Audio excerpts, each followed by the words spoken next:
everyone, welcome to the fourth episode of Series Podcast Sastra English series with me, Melody as your host. We will share story about colorful life journey. This time we'll accompany you in an episode that's very important, personal, and meaningful. Our topic today is problem in relationships. In this episode, we are going to dive deeper into how we deal with challenge in relationships whether it's with partner, family, or even friends. Honestly, everyone has their own story and experience, right? Sometimes we need to hear other people's stories to learn something. Oh, and I will also share some tips on how to maintain a healthy relationship. So listen till the end. Today, we have a special guest who brave enough to share her story for all of you. Her name is Gita, a friend who here to open her experience. We'll also discuss the type of guys you should pay attention to and how to maintain privacy so that relationships stay healthy.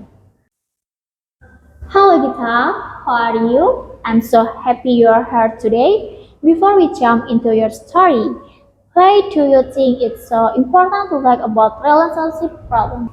Hi Mela, I'm doing well, thank you. Uh, I think this topic is super important because honestly, problem in relationship can be avoided no matter how harmonious the relationship looks. There will always be challenge. What makes a difference in how we deal with and resolve those problems.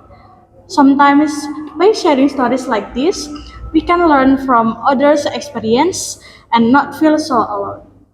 I couldn't agree more, Gita. And I believe your story today will resonate with many listeners. Oh, by the way, before we dig deeper, what's your ideal type of guy?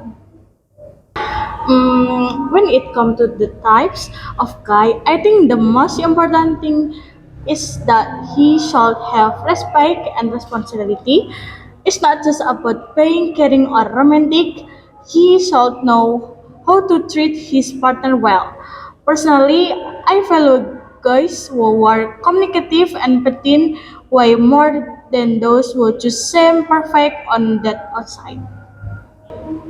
Yes, I totally agree now. Let's get into your story. Tell us, how did this all start? So here's what happened. It all started when he invited me to go out at night.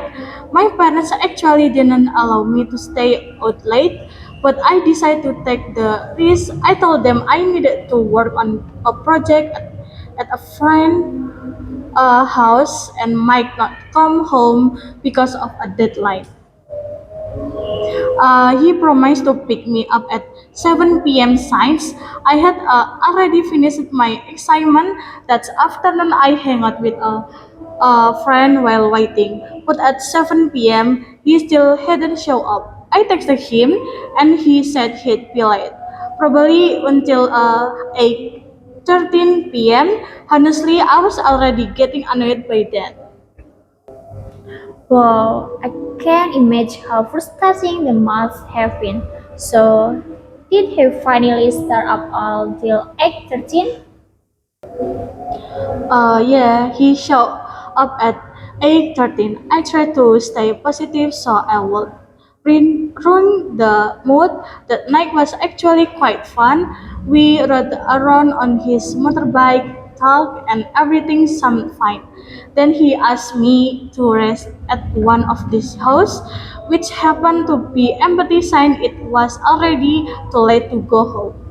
I decided to sleep in the living room while he stayed in his room. I didn't feel comfortable sharing the same space, especially that late at night. Okay, that's so fine. So, we didn't the problem start. The problem started the next morning. I woke up around 8 a.m. and panicked because my dad had texted me asking when he'd be home. I called him from the living room to wake him up, but he looked really annoyed. I said, "Come on, take me home." My dad's asking for me. But he snapped at me and said, just go home by yourself. You've been a hardened since last night. Wait, what? How could he say that? How did you feel it in the moment? I was so shocked and couldn't believe he could talk to me like that. I held back tears and asked him again to take me home, but he just got angry and even passed my hand away. In the end, I ordered an online motorbike taxi and cried the entire way home. I had never felt so distracted before. That must have been such a tough experience, Kita. Did you two walk again after that incident? I tried to contact him a few days later, but all he said was that he was tired and didn't want to argue anymore. At that moment, I realized that our relationship needed time for both of us to reflect on ourselves. Admire your strengths, Kita. What the biggest lesson you've learned from? The biggest lesson is the importance of communication and mutual respect. I also learned to be honest with my parents. If I hadn't lied to them in the first place, maybe things would have turned out differently. That's such a valuable lesson.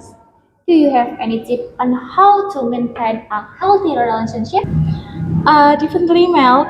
First, it's really important to keep some distance and respect each other's privacy.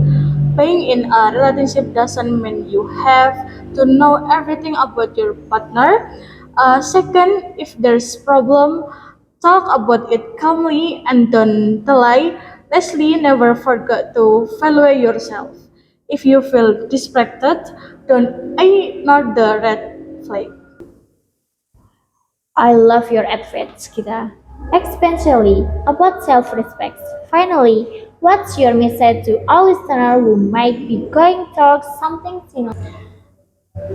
My message is don't be afraid to be honest with yourself. If something makes you uncomfortable, don't keep it bottled up. Communication is key. And remember, if your partner can respect you, it's worth rethinking the relationship. It's better to be alone than to be with someone who makes you feel small. Okay, podcast friends, Kita's story today really teach us about the importance of communication, honestly, and self-respect in any relationships. Challenges are inevitable, but how we deal with them matter the most. Don't be afraid to maintain some distance when necessary, okay?